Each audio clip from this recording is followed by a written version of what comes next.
failing. You're not behind. But leadership feels heavier than it used to, or that it should. Decisions that should be simple aren't. You're second-guessing calls that you would have made in a heartbeat a few years ago, and you're tired. Not from the work, but from something that you can't quite name. And if this is you, stay with me. Because if you're going to trust me with something as personal as how you lead, you should know what's underneath all of this work for me. So today, I'm not teaching. There's no framework, there's no strategy, and I'm not telling you what to do. I'm telling you why I do what I do.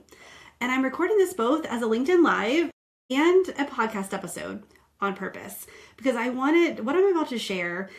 I wanted it unedited. I wanted it real, and I wanted not something that's polished into something safe. So if you're watching this on LinkedIn, welcome to A Leader's Purpose podcast. My name is Tami. I'm your host, and you're listening later. Well, you're getting exactly what happened live. So let me start with something that I deeply believe. We're not just in a new leadership environment. We are in a new leadership atmosphere.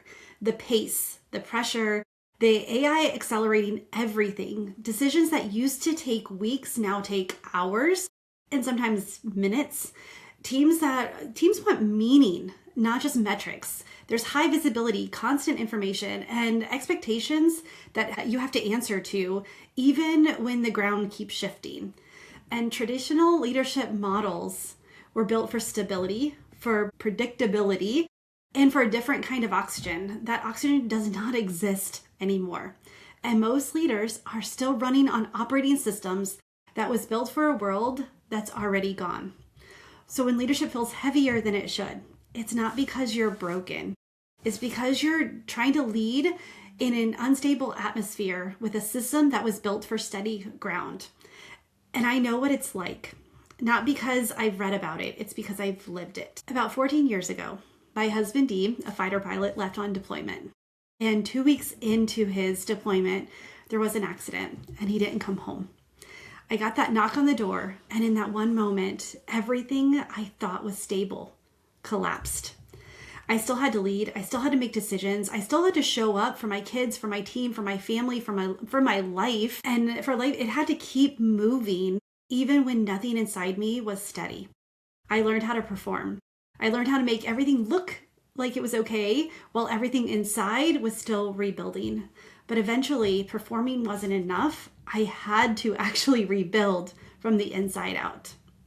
And here's what that rebuild taught me.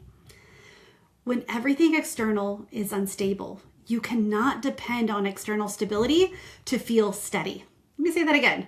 When everything external is unstable, you can't depend on external stability to feel steady. You have to go to the source. I had to find my foundation, my why, my core motivations, the things that drove my reactions, the things that drove my decisions, not because of the role I was playing, but because of who I actually was and who I wanted to be. And when I did it, everything shifted. Decisions got faster. They weren't reckless. They were aligned. I stopped second guessing from insecurity and started deciding from clarity.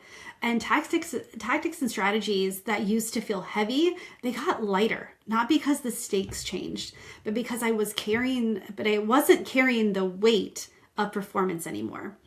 And I stopped asking, what would a good leader do here? And I started asking, what do I see? And what do I know needs to happen? And that's a different kind of leadership. That's leading from an operating system, not like with your operating system, not against it. And here's why I'm telling you this. You're leading in an unstable atmosphere too. Maybe your ground hasn't collapsed the way mine did, but it's shifting constantly.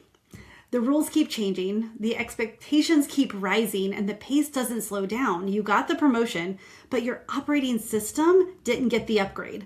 Just like with your cell phones, how all of a sudden apps stop working or they stop linking to things, and you need to, do the automatic upgrade, or you need to update your operating system on your phone. Your leadership operating system needs the same thing. So you're leading from a version of yourself that was built for the last role, the last level, the last atmosphere.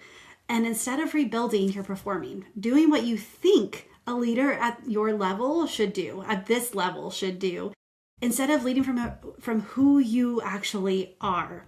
That's why decisions feel heavy. That's why they don't settle. That's why you're replaying conversations at 10 p.m. or you are preparing for a meeting on Sunday evening. That's decision drag. It's not because you're broken. It's because you're running an outdated software in a new atmosphere. I had a client. She was a CEO and she was about 10 months into her role, and she hired me because she was exhausted and she thought she needed better work-life balance. It turns out she wasn't even burned out from her job. She was burned out from decisions that wouldn't settle. Once she saw her operating system was protecting, everything shifted and changed for her. Decisions started landing and her team took ownership. She didn't want to be the CEO that ordered people around, but by doing that, it felt like they weren't allowed to take the ownership. So when she upgraded her operating system, the decisions started landing and they were able to. They didn't depend on her as much. And so the work-life balance that she thought she needed, she got it, but not by working less, by leading from alignment and trusting her people to take ownership. And I refuse to build leaders or guide leaders who depend on external stability to feel steady. Because in this atmosphere, external stability is not coming. We have to go to the source. And this is why I do the work that I do. Not to make leaders feel better, but to make decisions hold in an atmosphere that is constantly shifting and that won't stop moving. And if any of this is resonating, stay close, hang out with me. I'm going to go live more often on LinkedIn to talk about decision drag. And there's also something deeper coming soon, something that I think that will help you understand how to get this upgrade that you need.